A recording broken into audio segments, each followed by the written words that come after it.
Sanders, do you want to respond? I get a little bit tired, I must say, of people defending a system which is dysfunctional, which is cruel. 87 million uninsured, 30,000 people dying every single year, 500,000 people going bankrupt. For what reason? They came down with cancer. I will tell you what the issue is here. The issue is whether the Democratic Party has the guts to stand up to the healthcare industry, which made $100 billion in profit, whether we have the guts to stand up to the corrupt, price-fixing pharmaceutical industry, which is charging us the highest prices in the world for prescription drugs. And if we don't have the guts to do that, if all we can do is take their money, we should be ashamed of ourselves.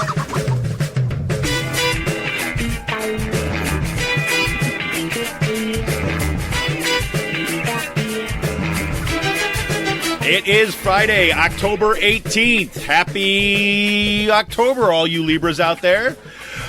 Welcome to Raging Chicken's Out the Coop podcast. This is Kevin Mahoney, editor and founder of Raging Chicken Press. Each week I talk to our Capitol muckraker-in-chief, Sean Kitchen, about the good, the bad, and the ugly in state and national politics.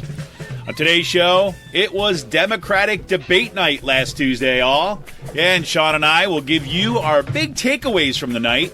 I gotta say, Medhi Hasan of The Intercept says that basically there should be only two front runners right now, Elizabeth Warren and Bernie Sanders. We'll get into that. Bernie Sanders is getting some big endorsements this week.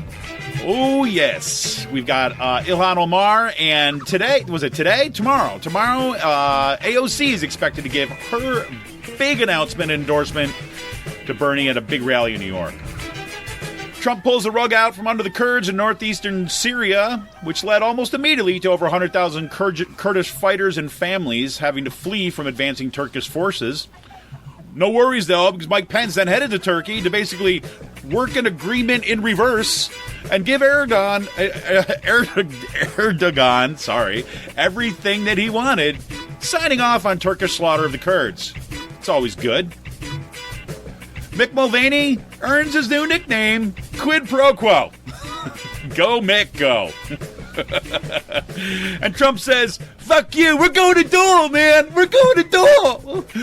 That's right, the G7 will be at Trump's club. And rest in peace to Elijah Cummings. Seriously, amazing.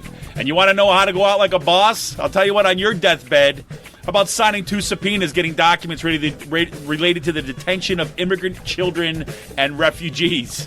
What are you going to do? Whew, man. In today's local focus, it's Mark Sanford. Yeah, remember Mark Sanford? Yeah, that Mark Sanford. You got it. Yeah, the former South Carolina governor and most famous for telling everyone he was hiking the Appalachian Trail when he was kind of out there and he was going out on the lam to spend time, you know, a little kind of hunka with his Argentinian mistress. Oh, man. Yes, well, he was in town in Harrisburg to kick off his long-shot primary campaign against Donald Trump. He's in Philadelphia and Harrisburg on Wednesday. Oh, the crowds would just blow the top off you, man. Unbelievable. Looks like he hasn't flown much, though, too, as well, because he's still working on kind of like remove the shoes before you go through the metal detector kind of thing. So I'll know about that. Thousands of UAW and Mack truck workers went on strike in the Mid-Atlantic region this week. And that comes at the same time as that, there is a tentative agreement on the kind of the big, huge GM UAW strike, kind of nationwide. But anyways, that includes hundreds of workers, this Mack truck worker strike, in the Macungie and Middletown assembly plants. So look out that. And just yesterday, right, the Chicago teachers went on strike too. I mean, this is the kind of thing that would be like, you know, giving progressives like, you know, happy thoughts, right, and front page news that this kind of like militant worker action, if it weren't for the kind of like bloviating solar winds coming out of Washington, D.C. with all this crazy stuff. The Pennsylvania Capital Star reports on how to fix that the fix is in for Lebanon County District Attorney David Arnold to replace Mike Fulmer in the Pennsylvania Senate. Sorry, Matt. Busy. You little bald-headed Commonwealth mofo. Matt Brule, little Frenchie. And Chancellor Greenstein came to Kutztown, right? From Poshy Chancellor Greenstein came to Kutztown and says, well, all us union members, ones that are raising all the... We were just bad kids, and we got to learn to get along. He also announced a part of the plan for Apache to dramatically consolidate its services, which offers some interesting opportunities for organizing, in my opinion. Today's last call, big space news. This morning, 2 women NASA astronauts made history. Christina Koch and Jessica Meir ventured outside the International Space Station for the first all-female spacewalk in history. Space.com reported the spacewalking duo who trained together in the same astronaut class are not just colleagues, they're best friends too. It's kind of like, this is like how you make a movie in like in advance. Pretty crazy. NASA also unveiled new spacesuits for the Artemis era of space exploration. Yes, we get red, white, and blue suits for the lunar surface and orange prison jumpers, spacesuits for their spaceships, right? In particular, they unveiled the spacesuits that will be worn by the first woman on the moon. And that's actually important because, if you recall, there was supposed to be an all-women spacewalk earlier this year, but it got canceled in part because they didn't have enough spacesuits that would fit women. So that was just kind of interesting that they put that out in front there. And not to be outdone, on Wednesday, Virgin Galactic unveiled their new spacesuits designed by, yes, Under Armour. Welcome to space leisure, everybody. And that will be worn by passengers on Virgin's Edge of Space flights. And this week, Free Will has got 2 great-looking releases. They got a cranberry wheat, and they've got one that is actually their first collaboration with Dewclaw Brewing and Is a Beer Carb. It's called Universally United, as Sean fell off his chair. It's called Universally United, and that will be available in both locations in 4-pack cans on Saturday, October 19th. October 19th, that rings a bell. All right, yes. Well, if you tune in to the Rick Smith Show on Free Speech TV this and every Saturday at 7 p.m. Eastern, you can stream the show live at freespeech.org. You can also tune in to the Dish Network, DirecTV, or through the Free Speech TV app on Roku. But make sure you download the Rick Smith Show daily podcast on iTunes, Podbean, or wherever you get your podcasts. And if we want a progressive future, we need a progressive media. You got to build the fight for 2020. You can help support Pull No Punches, homegrown progressive media today. Become a member of Raging Chicken Press for as little as $5 a month. Simply go to patreon.com/rcpress and choose your membership level. That's right. The best way to keep the media in the movement in the media is to become a member for as little as $5 a month. That's like a beer a month, everybody. You can do it by going to patreon.com/rcpress today. Well, hey, Sean. Looks like we were spared the bomb cyclone, and now here we are going into yet another weekend after an insane week. Yeah. Yeah. Where do we start off? I don't know. Well, why don't we get the debates out of the way? We'll kind of go there before we kind of drill down in particular. So, and we've got a bunch of stuff on this. So, did you watch the debates? I only watched the first hour. The first hour. And then afterwards, I was just like, fuck this, I'm out of here. I couldn't deal with it anymore after that. When I saw it was going to 11 o'clock, I was like, all right, this is just ridiculous. Yeah, well, I'll tell you, I was actually looking forward to it. I was actually really looking forward to the watching the full, 3+ hours of the debate. But my daughter couldn't sleep, so she came down, and so she wanted me to go upstairs with her. So I ended up going upstairs with her, and then of course I fell asleep too when I went up there. So I didn't sleep. So I've been playing catch up for the rest of the week on the debate. I did see about the first half. So if you had to kind of say at least some of the takeaways that you see, either what you saw on Tuesday night or what you kind of have been looking at in the aftermath, what would you give as your highlights? So my first hot take is that Joe Biden fucking hates Liz Warren. Oh, do you think? Do you think? That reaction from Biden was like, it was. First of all, yeah, it's mansplaining. He started screaming, pretty much like screamed at her. I got you votes.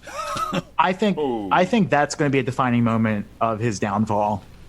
I feel like Sam Sears said this week that Warren and Sanders have just kind of let Biden falter on his own without attacking him. Yep, that was a smart move. And then, you saw Biden, falter a couple of times this week at the debate. First one, like right off the bat with his question about his son, Hunter Biden. I mean, he had the opportunity to turn it around. Yeah, it is nepotism. Like, let's just put it there, 100% nepotism. Well, look, this is like, but like, you know, but this also is a freebie for Biden to say, yeah, and what about Trump's kids? What about Ivanka Trump making $80 million a year off of China trade in like fucking copyrights?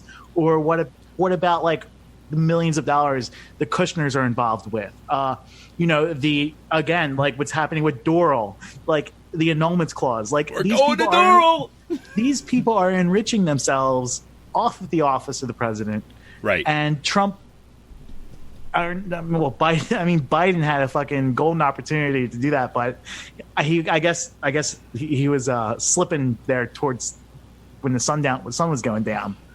Well, it is stressful to answer the most obvious question that's going to be put to you for the evening. I mean, that's a hard thing. It was a fucking volleyball of a question, and he swung and missed. Well, and the thing is, look, we know, like, you know, going into that, look, the press would love that, like, well, especially CNN, right? They you know, to make it about personalities and not substance, about, you know, this kind of, and about the scandals of personalities is kind of where they're going to go. You know, they're going to do this stuff. And frankly, he actually has but actually a good answer to that, right? Not what he actually said, but I mean, it would be easy to say, it's like, look, he's like, my son was, yes, he was working there, right? It said, but if you look at what my actions were, right? Number one, my actions were actually, there was a guy who was not prosecuting corruption in that, and we kind of pushed to get rid of him, get someone in there that would prosecute corruption, right? So look, my record is clear on that in terms of what my entanglements were. However, we shouldn't be having this. But what's interesting is that we're talking about like this non-issue about what's happening with my son when Ivanka Trump, everything you just said, right? I mean, there's your pivot point, and then it becomes then his focus on Trump, which is supposed to be his sweet spot, right? But, I mean, he's got like, I can't get these consultants out of my ears, right? And Liz Warren's standing next to me, and it's not making me feel very comfortable. and then that part, the second part with Liz Warren. Holy shit. That freak out. I actually didn't see that. Yeah, I saw it until live. Like 4 or 5 o'clock the next day. Yeah. Like, I didn't realize it happened. Yeah. And my first reaction was that it's cringeworthy. Like, just, I mean, like, absolutely. And, you know, it goes back to Scott Wagner calling 18-year-old woman young and naive. That goes back to all this shit Trump was doing with Clinton on the debate stage by standing over her shoulder. I mean, like, yeah, this is just a continuation of how, you know, like, this is politics is pretty much driven by men and how he feels entitled. That's exactly what it is. And the fact is that... Yeah. And this is what Sam Cedar was saying, right, on the Majority Report in terms of breaking down that exchange, too, as well, about basically going right in and saying, look, Liz Warren knew that he was freaking lying about that, right? Anybody who was part of that discussion at the time and trying to get the Consumer Protection Agency kind of approved knows that Biden was nowhere to be found. Right, that he voted for it, but he wasn't on the floor kind of like, you know, grabbing someone by the collar and wrestling them up and things like this. No. And a matter of fact, and what the fair read of it is that there may have been some people on Biden's staff that kind of are much more aligned with Elizabeth Warren than they were with kind of Joe Biden's kind of middling kind of perspective on things, that they may have actually been helpful, but Biden did not kind of lean in there. And Obama had to be convinced, right, by Warren, in many cases, by Warren and others of her supporters, to actually go big on this. And Sanders. Right, yeah, and Sanders, right? Sanders was in there kind of like championing the cause there, too, as well, in support of her, right? And then Obama had to convince, and then to Obama's credit, once he got on board, he went out and fought for it, right? He did that, but not Biden. And so this is like Biden. Not only is it Biden kind of lying about being on the floor, kind of gathering votes. And Sanders knew it was a fucking lie. Oh, yeah. You see Sanders. Oh, Joe, I don't know why you're saying that, Joe. Joe, you were getting coffee. Don't go down there. Don't do it. Joe, why don't you just go polish your teeth and shut the fuck up? it's like that. No, but that's really it, right? Yeah. I mean, and so you could see the expressions on the face, and I'm so glad that we have video of like Biden going after, kind of responding to Warren and Bernie Sanders on the other side. That was the kind of the live shot from CNN.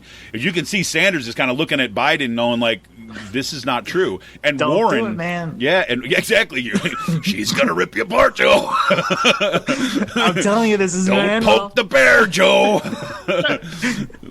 It's like, it's like, look, I fundamentally agree with Liz on this one, but man, I hate seeing a man get taken apart.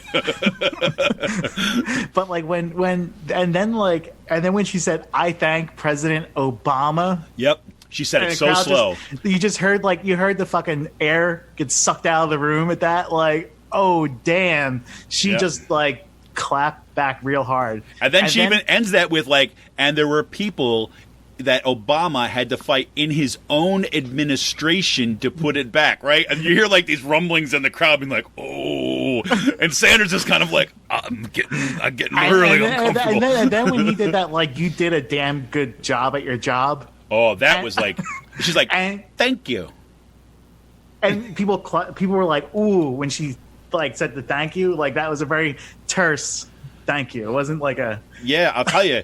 She showed more restraint than me. Well, and that's the thing, right? Is that if you want to, because everyone's worried about the character thing and everything like that. If you saw Elizabeth Warren in that exchange, right, where someone is going after her in the most unaccountable, right, and like condescending sexist ways. I mean, and like going right and saying and telling outright lies. Right, and she just like you could see on her face that everything tensed up, and she was freaking pissed, right? But she didn't miss a beat, right, no. and keeping her composed. That was amazing. I know. I feel like that. I feel like that exchange will catapult Liz Warren further up in the polls, and this is just a mile marker in Joe Biden's decline. Yep. In the polls. Like this is just another mile marker on the road. Like he's slipping, it's apparent. And I mean, like, I don't know how you come out of that thinking that Biden looked good in that, looked respectful in any way. And I mean, like, everyone knows that Liz Warren pushed for that. And it's like, the fact that he tried to take credit for her accomplishment, and which was very clearly her accomplishment. I mean, there was no like it's been her accomplishment since it was enacted in 2010. And not only that, like let's remember this is that she pushed so hard and cared so much about getting that organization put together, right, and get it actually established, that what she had to give away, right, is that she was not going to be the person who headed it. Right, and that was the shittiness of Obama, right? Is that basically saying that, okay, the person who built this from the ground up, who laid all this and fought for this, no, we're not going to give it to you because it's gonna ruffle the feathers of too many people in the Republicans. center. Yeah, exactly. So that's the shit that Obama pulled as part of that. But Warren, right? Did she then go home and cry about it? No, she pushed extra hard to get it done, and now she's freaking look what she's been doing since then, and she's never let up on her anti-corruption and kind of exposing this kind of like injustice about corporate malfeasance. So it's like, I mean, come on, that's her record, and to kind of try to step in there, just like Biden has been riding the coattails of Obama, to try to sit there and try to take credit for her accomplishments on top of that, or saying that basically she wouldn't have been anything without him. That's really what he was saying. Fuck him, man. I mean, that was yeah. So I guess we can move on to.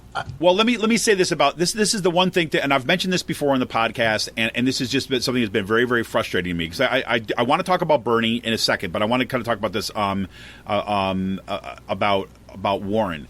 Is that this is the second time in a row that she has kind of given what I would say is a not very good answer to the questions about will you raise taxes to pay for Medicare for all, right? And this is what bugs me about it, is like I believe she has exactly the right frame, right? Her frame is that, look, by asking the questions solely about taxes outside of any other context, you're missing the point. The point is that Costs total will go costs, down. right? And she keeps on coming back. She said total costs will go down. But even though I think she's technically correct about that, or not even technically, she is correct about that. The problem with it is that it sounds like she's evading the answer. Or all she has to do is like, yes, taxes will pay for it, and costs will go down. Well, like, and not even say like we're going to raise taxes. Like, taxes will pay for this, right? And the costs will go down, right? Well, like, this is. Go ahead. Sorry. And you will be paying less right now as like for your care. Here's my in my series like hashtag free political consulting, right? This is how I think you answer that question if you're Elizabeth Warren.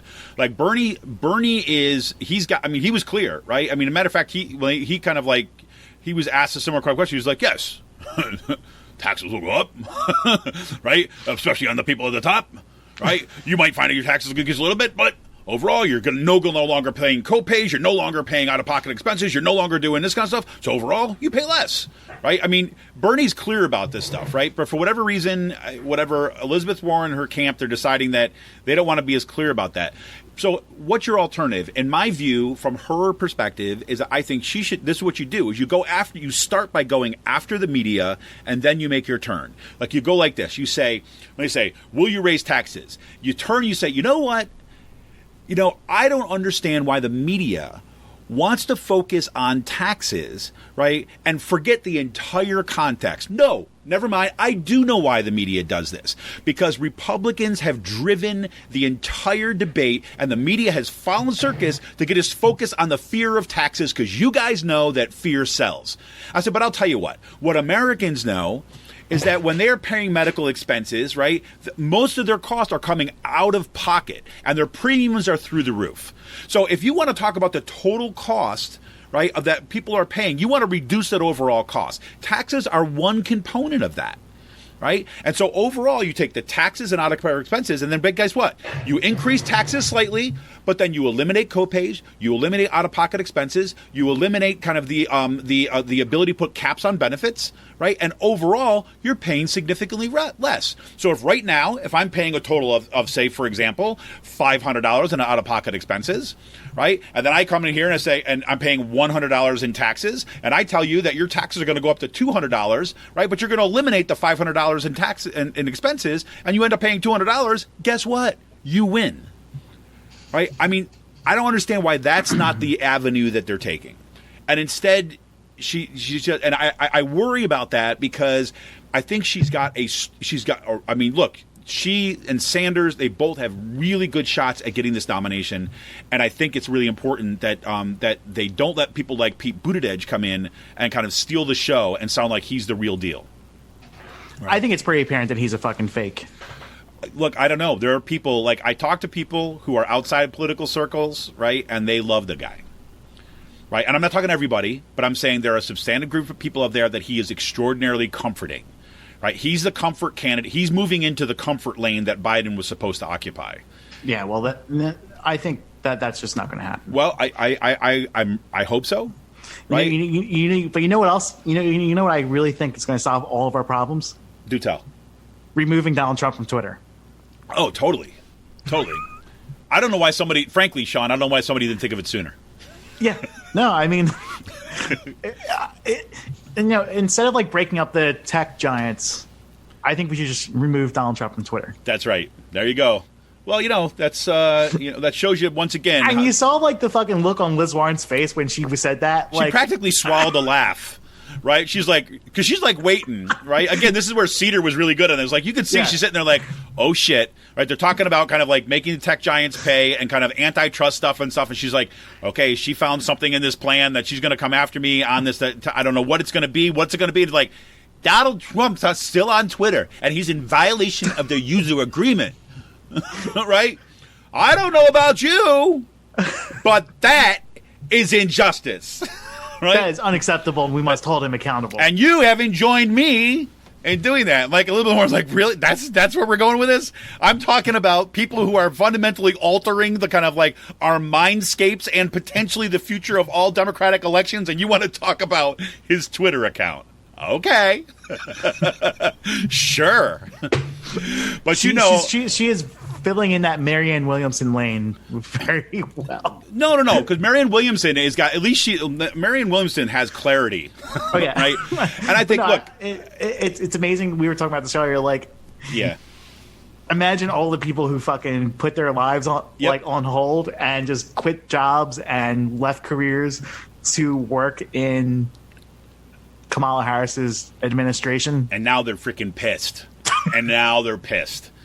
Right, and I think that's part of what. Look, I think I've said this before on the show. I think that's part of what happened to Kamala Harris is that she looked like she was going to be at least one of the final contenders. Like at the beginning of her campaign launch was one of the best I've ever seen. It was fantastic, right? I mean, and she looked like she was going to be a strong candidate, and it was going to bring in both progressives, right? Was going to kind of solidify, kind of like African American vote, right? Was going to be like the centrists, right? We're going to find her right in their lane, and that she was going to be a contending candidate. And so all these people were just like, sorry, Liz Warren, nah, I'll take a pass. I'm going to go work with Kamala because she's got a chance. Cling.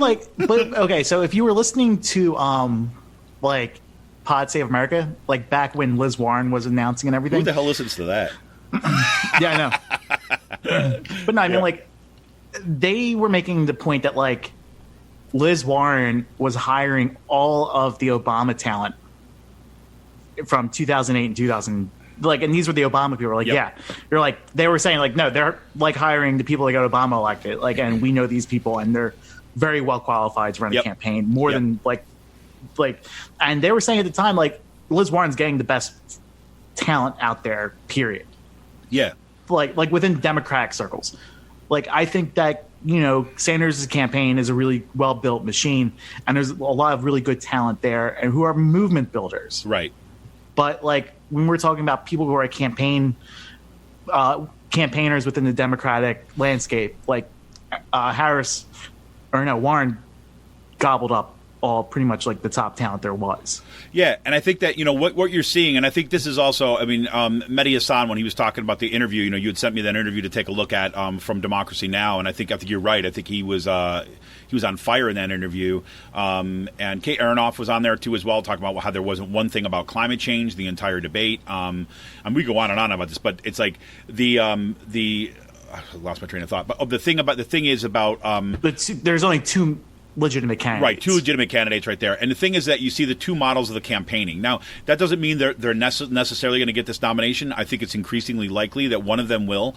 But what you're also seeing is part of the contrast. Part of that is the same contrast which is causing tensions on kind of like the progressive left about who to back in this. But like Warren is basically, you know, she is you're saying capturing the Obama talent, right? And by Obama talent, we're not talking here about, like, you know, these kind of like Wall Street insider traders, right? The Obama campaigners, right, and the strategists, they were some of the best strategists that were out there when they're thinking about kind of like long picture. And we're not talking about like Pluff and stuff like that. We're talking not those people. Yeah. We're talking about the people that have not made it into this, like the major spotlights, right? But are people's names you haven't heard yet. Exactly. So that's who Sean's talking about, was saying, you know, Elizabeth Warren was gathering up those. So, and you see that, and then she's been slowly building out into a kind of a grassroots campaign. Bernie Sanders has worked the other way, right? I mean, he's built like one of the strongest organizations I've ever seen from the ground up. And his key organizers are those movement builders. And they're the same kind of stuff. They're not the kind of people that you're going to know their names and these flashy names that make out in their public, but they're the ones who have cut their teeth in kind of movement building, right? And the real question for me going forward is, how do these two groups come together? Right. And so this is one of the reasons why I was really I've been going back and forth on these the three actually big endorsements that some that have already happened and some that are expected for a little bit later in the week. So Ilhan Omar came out earlier in this week to basically come out and say that she supports Bernie Sanders. She released a video and talked about how important his movement and his campaign was to widening the space for participation. That's a huge get. And then at the same time, and Bernie was able to announce this, right? This came out during the debate, that AOC is going to be with him in New York this weekend for a big announcement that she's expected to endorse him to as well. And my understanding is also Rashida Tlaib is on that same train, if she is not already. So you got 3 members of the squad who are kind of going to be backing Sanders. And my initial thought was like, oh shit.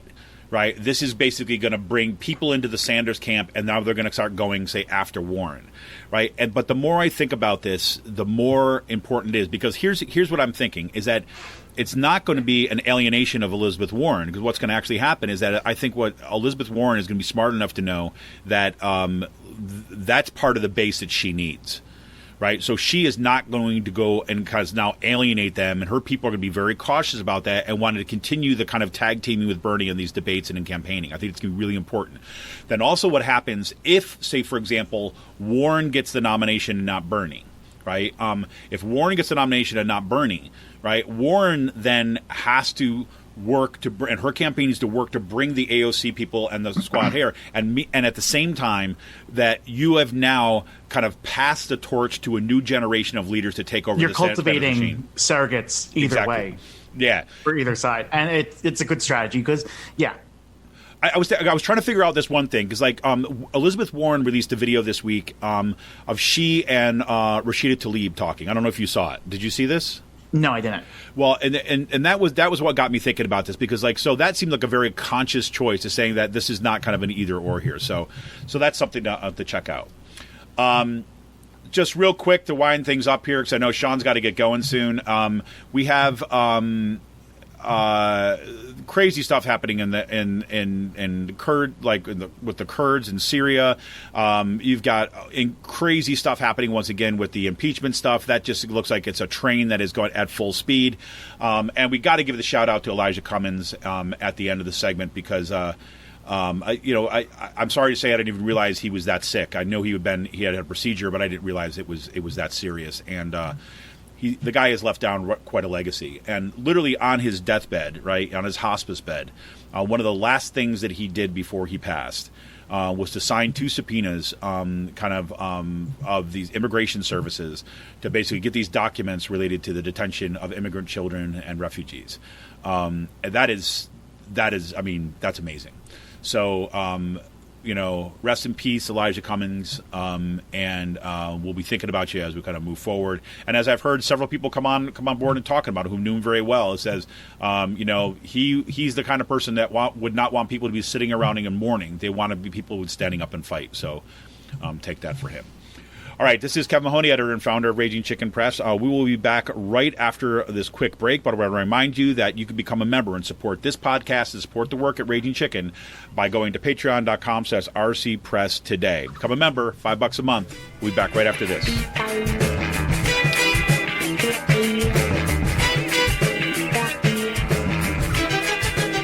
I'm Rick Smith, and this is Labor History in 2. On this day in labor history, and we're going all the way back to 1648. More than 100 years before the American Revolution, an early trade organization was founded in the colony of Massachusetts. They called themselves the Company of Shoemakers. Shoemakers were considered skilled craftsmen, yet changes in how shoes were made threatened their craft. The shoemakers were particularly concerned about low-skilled workers driving down wages. They formed their guild in an effort to protect their trade. This has been the basis for much of the trade union movement. The guild members argued that they were stopping, quote, the damage which the country sustains by occasion of bad wear. They wanted to set a quality standard for their industry. To ensure that standard, they set up an apprentice system by which new workers could learn their craft under the instruction of an established shoemaker. Nearly 4 centuries later, we hear similar declarations from union electricians, carpenters, and plumbers, recognizing and promoting the professionalism and the skill of their craft is an important function for trade unions. Yet there were some differences between that early shoemakers guild and today's labor movement. One of the most notable was the names for official duties in the guild. Instead of president or secretary-treasurer, the shoemakers of Boston included titles such as a searcher, a warden, and a beadle. Another difference is that the Massachusetts colony outlawed the guild from, quote, fixing prices. so the guild could promote the quality of their work but could not organize for specific wages.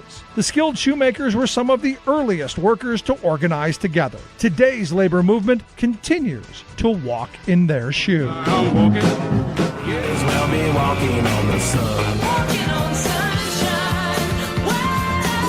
These boots are made for walking.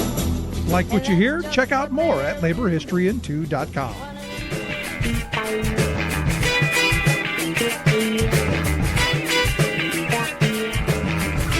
Welcome back to Raging Chicken's Out the Coop podcast as we turn to our PA focus. And Sean had spent some time in the Capitol this week. It was a star-studded event, from what I understand.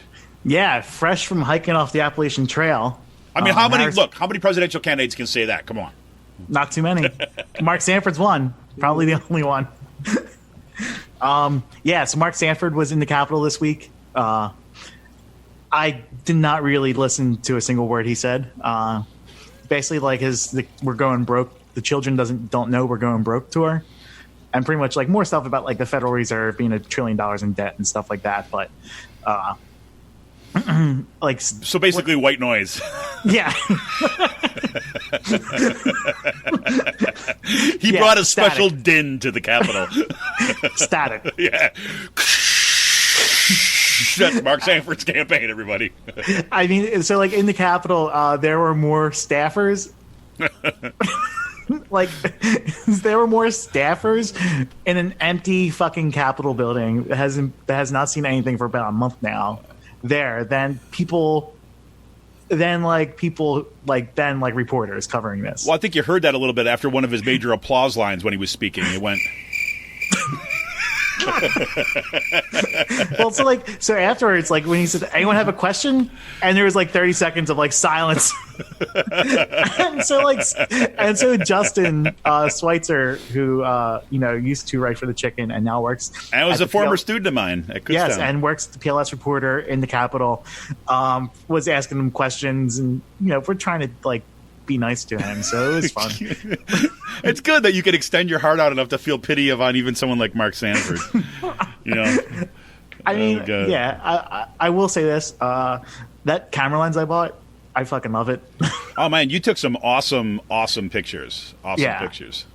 Like it's, I bought that lens for $150, and it should be like $300 used. And it's a nice sharp lens. One thing, it's one of those like where the depth of field is so shallow when you're shooting at 1.8. Yeah. Where like the slightest movement of the person you're shooting is going to throw the focus out. Right. So like that's something I just have to get used to. But yeah, so like that happened. And no, it was hilarious.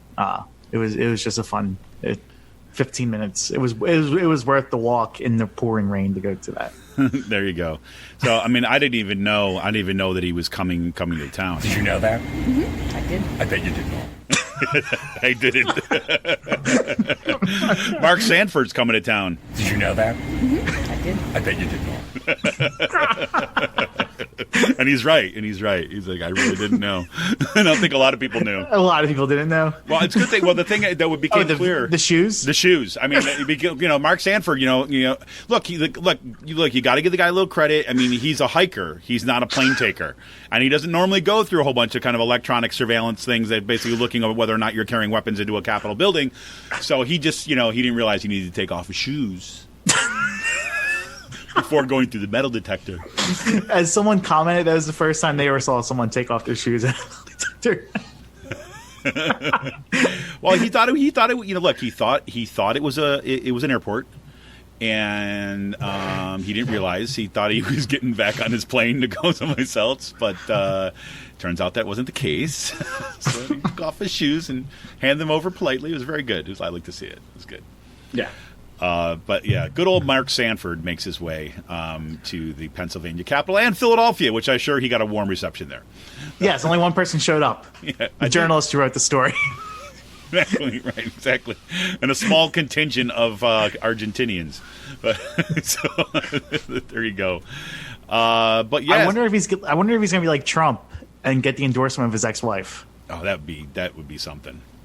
That would be something, wouldn't it? I don't think she has any interest at all in even like seeing him ever again. But You don't think so? no, that was like. I mean, going to Argentina is a pretty big like fucking. But it wasn't just that. Look. Okay. Look, it wasn't just the scandal itself, right? It's that he refused it. His staff couldn't find him. Nobody knew where he was. Oh no, he went on the lam. Yeah, like he went literally, AWOL. He like disappeared. AWOL. Nobody knows where he was, and he comes back. His wife can't reach him, right? They're calling her to find out where the hell he is. She's Where the like, fuck's I your don't husband? know, right?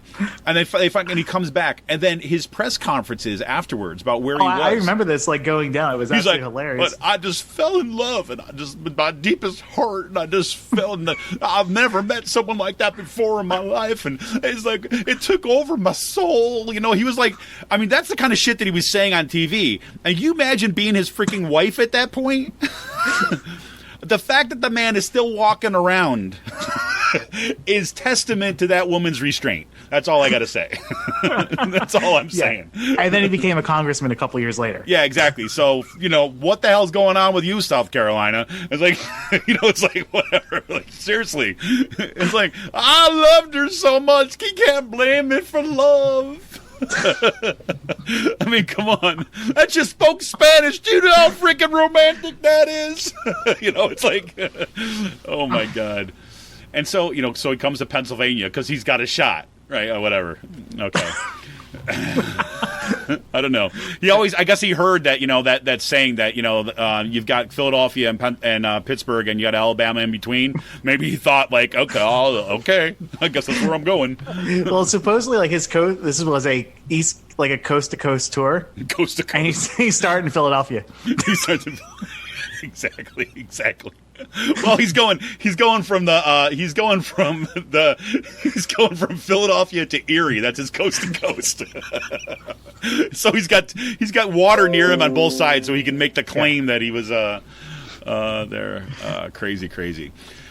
But you also got. I mean, look, we have the GM strike that is just basically there's a tentative agreement, which is actually causing a lot of problems among actually rank and file members because apparently in the agreement it still does not get rid of the 2-tier system. Well, and it's also allowing for the shutting down of 3 plants, right? So there were. I was watching some of the local newscasts out in Michigan, where you actually had, after the big meeting there were some of the UAW folks that were coming out, and they were heckling other members of from other presidents of other locals, who basically they were just saying, you sold us out, right? But so this is going to be really interesting how the vote goes. That's not said and done.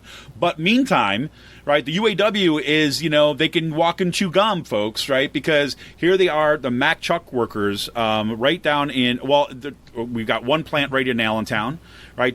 How many plants are there in, like, I don't know how many plants there are. I know there's one in Macungie, right, which is the Allentown plant. There's another one in Middletown, which is outside of Harrisburg, right, and there's a couple more. I think like in Maryland. So this is like a regional, right, local. So it's a Mid-Atlantic region stuff like they are on strike now. 3,500 workers, and when I was home last weekend, I decided when I was coming back to Harrisburg on Monday, I left at like 5:30 in the morning. And instead of just getting on the turnpike from where I'm at, I actually took 309 up to Macungie, in that area. Like, for those it's really easy to get to Allentown without having to get on the turnpike. Right. Like where I'm at, and and also where you're at in Bucks and Montgomery County. So it was a pretty easy ride to get there. I'm talking to some of the people. It was actually pretty amazing. It was interesting. All the workers took off. Like all the workers are on strike. Mm-hmm. All the floor workers, 100%. Mm-hmm. And then they were saying the office workers took the whole entire week off, knowing that the strike was going to happen. Amazing coincidence, isn't it? Yeah, who are not unionized and not part of the bargaining unit. This is what you call freaking solidarity, folks, right here. Yeah. So I mean, that was just at that plant. I didn't get to the Middletown plant yet, but the strike started last Sunday. They're not going to get back to the bargaining table until at least the 21st. So this one may actually happen for a bit. Yeah, this might go on. I know that we've got a contingent from our Abscuff local at Kutztown that are going out to Lehigh Valley DSA sent out a lot of people last Sunday. Yeah. Yep. So I'm going to try to go out this weekend too as well, because I think they went this morning, and obviously we're doing this morning, and so I'm going to see if I can get out there with my camera and stuff. at some point this weekend, or at the very least, if they're still on strike on Monday, which it looks like there probably will be.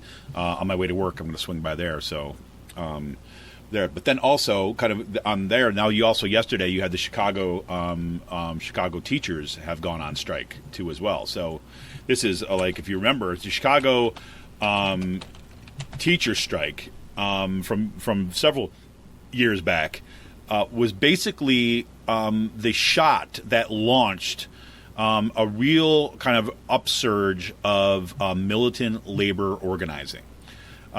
This was before you had the West Virginia walkouts. This is before. Imagine a future. Sorry, everybody. A future where those living with diabetes could lead. My bad. I was pulling up an article and it had an autoplay. Sean can't hear that, but I know that you can. Yeah. So this is a huge deal. So the Chicago teachers were really kind of front and center in getting this militancy kind of off and running. And now, once again, here we go, right? What's interesting about this is that there was just a new election. What's that? What do you got? I don't really. Okay, so he's not laughing at the Chicago teachers. Everybody. So I'm looking at my Twitter feed. Oh, it's trending right now. Bed Bug Summit is trending. Bed Bug Summit. That's freaking awesome. And it's about bed bugs at Doral. We're going to Doral.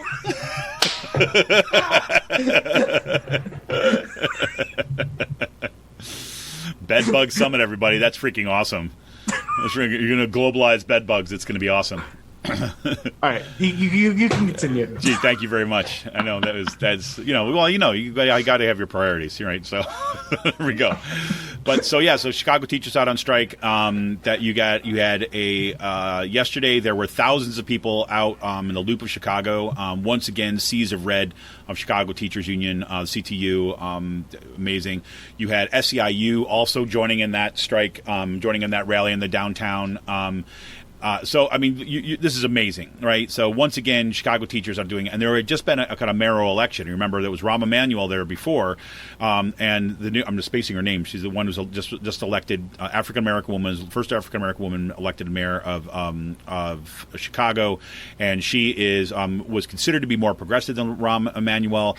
But, again, this is like the example of a union that it's not saying, okay, look, this is not about like the credentials that the person in the office has. This has to be about the conditions, the working conditions here. So it doesn't matter who's sitting in that office, right? It doesn't matter if it's a moderate, it doesn't matter if it's a Republican, it doesn't matter if it's a progressive Democrat. It says we are kind of doing the best thing by our schools. We're taking control of our working conditions, which is pretty freaking awesome. So I guess I went to.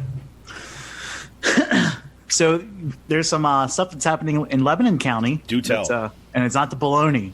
It's not the baloney.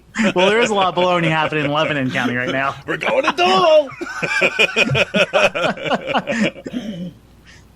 So Lebanon County, Lebanon County, Mike Fulmer's seat. Big breath, Sean. Big breath.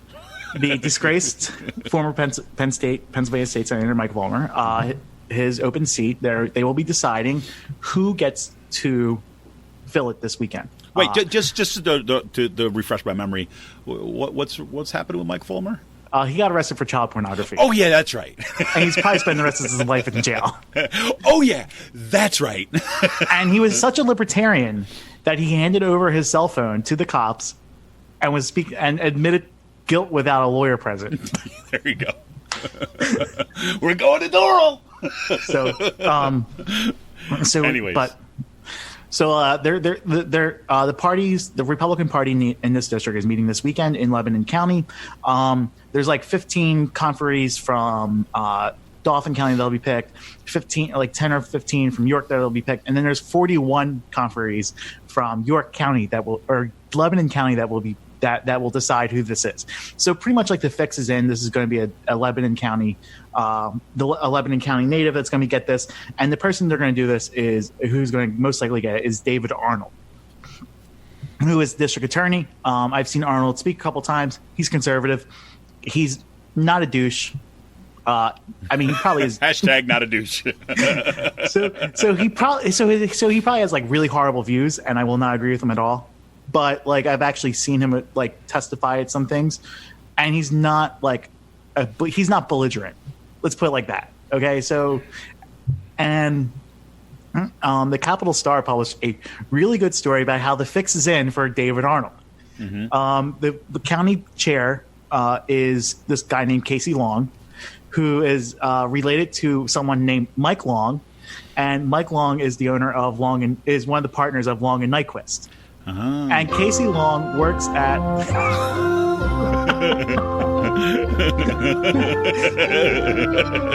And so Casey Long works there, and Drew Crompton's wife also works there, is a lobbyist with Long and Nyquist. Casey Long used to work for Senator Scarnati, which is who Drew Crompton works for. My head's starting to hurt. And so Casey Long is the head of the Lebanon County GOP, and there's a report that comes out where Casey Long was pretty much strong arming potential conferees to pay $150 to go to these like chairman club events, like to meet like these special fundraisers. You pay $150 for this club yearly fee. And you pretty much get like priority access to any fundraisers that happen, county dinners and stuff like that. So he's like, if you want to be a conferee to decide who is going to be the next state senator from Lebanon County, you have to put $150 into the Lebanon County coffers in order to gain that power. Oh my God. Oh my God. And head bones connected to the neck bone.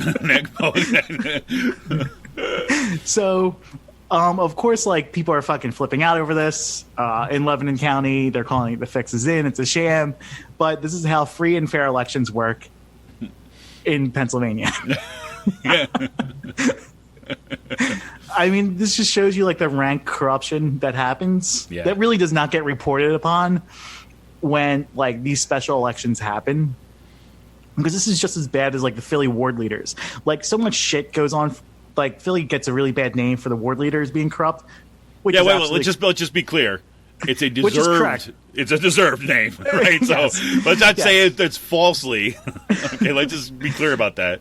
But you never hear stories about like these fucking county GOP parties that are just as like, you know, not as powerful, like within the same scale, right, of like the ward leaders in Philadelphia, but they're still just as powerful when it comes to picking these legislators, these lackeys who are going to fill these seats in a special election.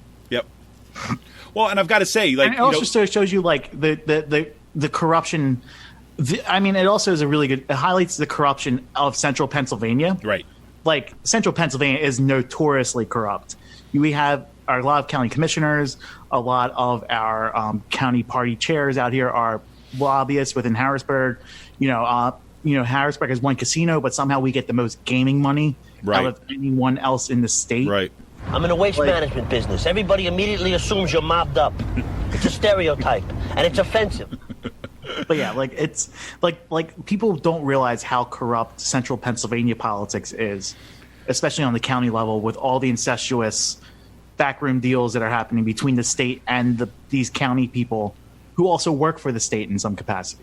Right. And I also want to point out here, though, it's like what we also we would not even know like the extent of this story, right, without the kind of reporting that came out with the Pennsylvania Capital Star. Yeah. Right. So this is the flip side of that, is that like the only thing that holds that you're able to have any kind of window into this requires kind of reporting on the ground that does this kind of stuff. And, look, with the gutting of newsrooms and things like this, this is what's happening. So this is where the fact that the Pennsylvania Capital Star has kind of like started up and they're doing some of this reporting, thank God for that, because this shows us how important it is. Yeah, this is like a 1,500-word article on the stuff that's happening, and you could read it real quickly, and it's a really awesome read. Definitely recommend checking into that. That's awesome. Well, and my little kind of a closeout to this section here is that Chancellor Dan Greenstein was Poshy's Chancellor Greenstein was at Kutztown's campus this week for the Poshy Board of Governors meeting, because the Board of Governors, they like to kind of move around different campuses to check stuff out, right? And so they had it at Kutztown. And so he came to campus, and he met both with the union leadership, and our statewide president was there, and so on. But here, what was very interesting, a couple takeaways that I've heard. I was not there. I was teaching during both of the meetings, so I could not attend them. But the reports back that I got from people who were there was a couple things. Was number one was that we found out that Kutztown has the most number of grievances than any campus in the state system, right?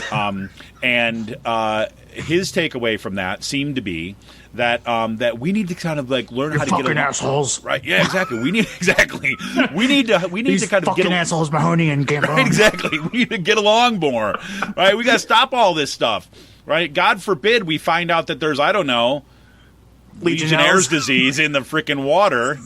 Which, by the way, we've got some reports going. We got acknowledgement from the university on this one, which is, things like this. I've got actually 2 calls that I have to return to as well, because I've now, since that's come out, after we forced them with a right to know request in order to get this, it's like now I got 2. I come in to work this week, and they're like, is this Kevin Mahoney? You can do this stuff on blah, this reporting. I got some documents you might want to see. I'm like, all right, here we go. Right. And so the idea is that it's like we're the problems, but the chancellor comes in, convinced. And, again, not a whole lot of help from our statewide president, from my understanding, is that we had that we're the problem, right? It's not the fact that they're not going to, fix the frickin' mold in the buildings, right? Or their freaking policies, right? Or their kind of gutting of education. That's not the problem. The problem is that we're drawing attention to those things. Right, and I'll tell you right now, if anybody expects us to shut up, they can go kiss my mwah right there, because there's no way in hell until this stuff gets fixed and until it gets through this guy's head. But you know what? He comes there, he's got a big smile on his face, he's got that Silicon Valley charm, he's got real good hair, right? And he's nice and he smiles a lot, so it wins people over, right? And that's a shame. It's a shame. So, but the other thing they started announcing what this big Poshy transformation is, right? And I haven't gone through everything that he said. But some of the stuff that he's pointing to is that you're having consolidation of like purchasing, for example, right? So the idea is that for paper purchasing and all this kind of stuff, in order to kind of save money. So you're a larger entity, you're purchasing things, you can drive down costs more. That's kind of the idea. I've had some personal experience with that too as well. I'll save for another time. But what's interesting about that is that on the one hand, we could see, consolidation of the services. On the flip side of that, it also has a stronger point of leverage, right? Because now instead of just having to deal on a campus-by-campus basis with these different vendors, suddenly that becomes an opening like across the board when these contracts get renewed, right? Because all these vendors have to come and enter into contracts with universities, right? And they have to do this. So Greenstein says that they're getting some money, $100,000 to $300,000 from the state in order to kind of make some of the stuff happening. I don't know what that looks like, right, on the ground, but that's going to be very interesting moving forward. So put that aside. So anyways, we're going to bring this to a close. Sean is rapidly running out of time. He's got to get out of here. So we're going to take a quick break and come back with this week's Let's Go!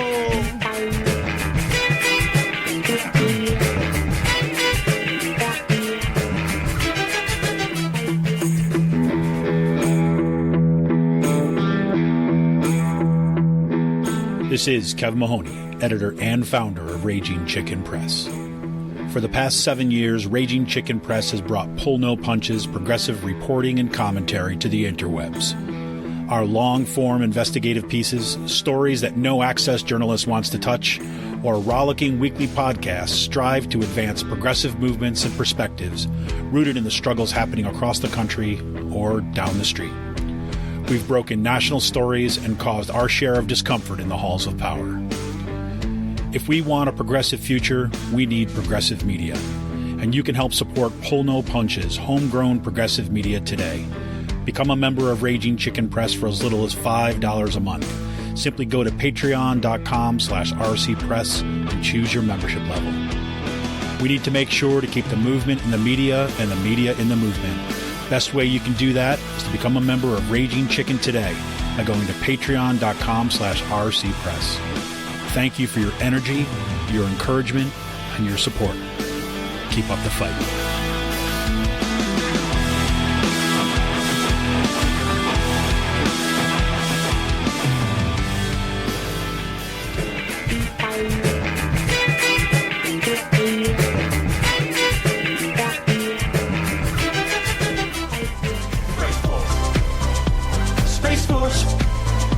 Yes, everybody, it's the return of space news. Just got a couple quick things, like I said, that today is a moment in history that we could look at some space news. We got 2 women NASA astronauts made history by being the first ever all-female spacewalk.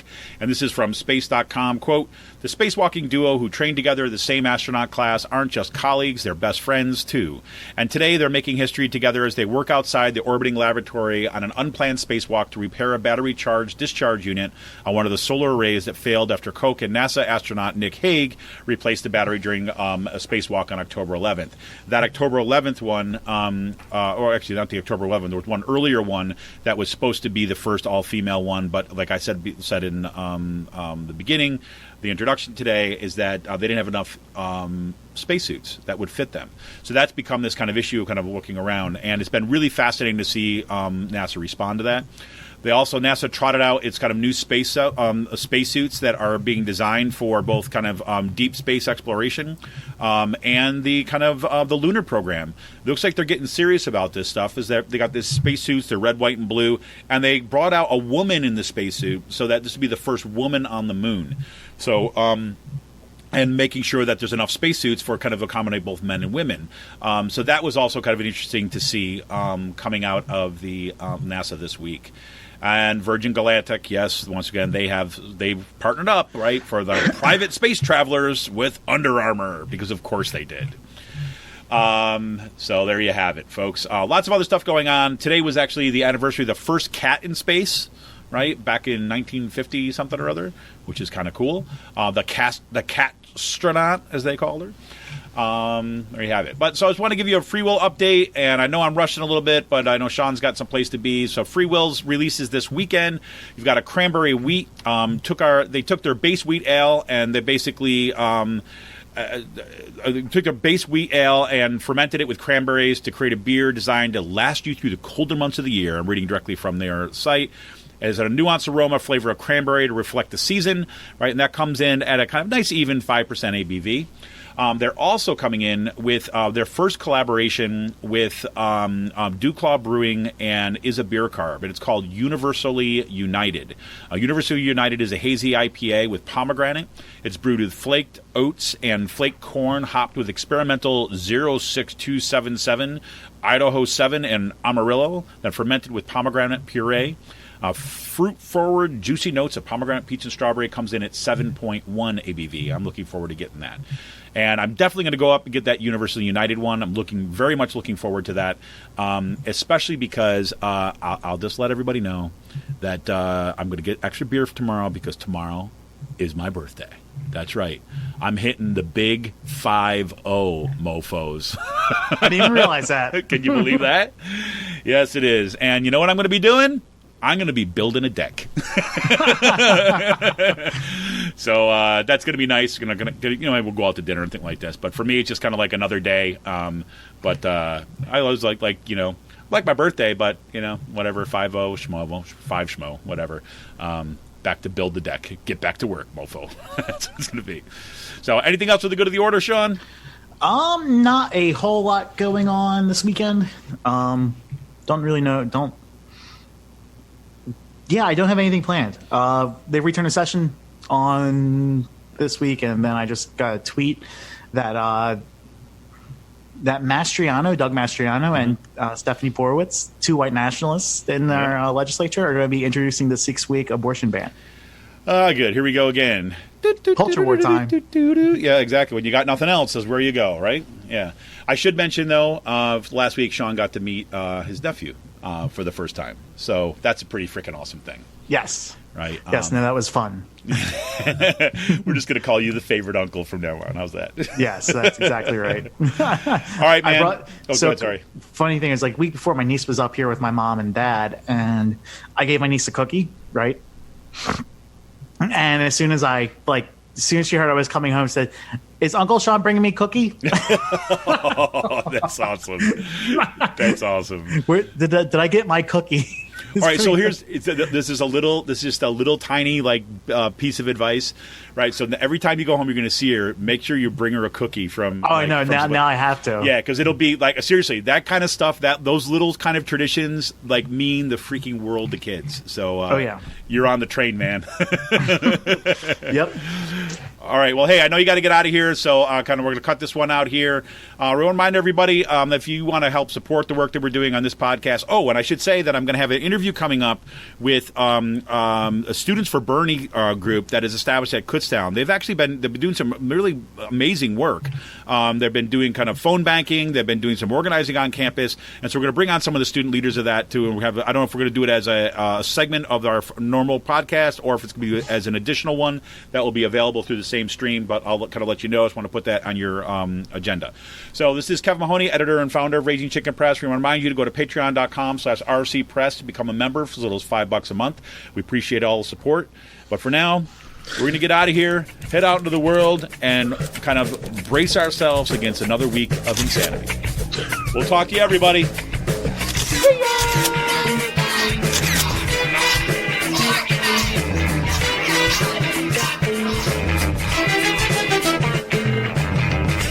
Sanders, do you want to respond? I get a little bit tired, I must say, of people defending a system which is dysfunctional, which is cruel. 87 million uninsured, 30,000 people dying every single year, 500,000 people going bankrupt. For what reason? They came down with cancer. I will tell you what the issue is here.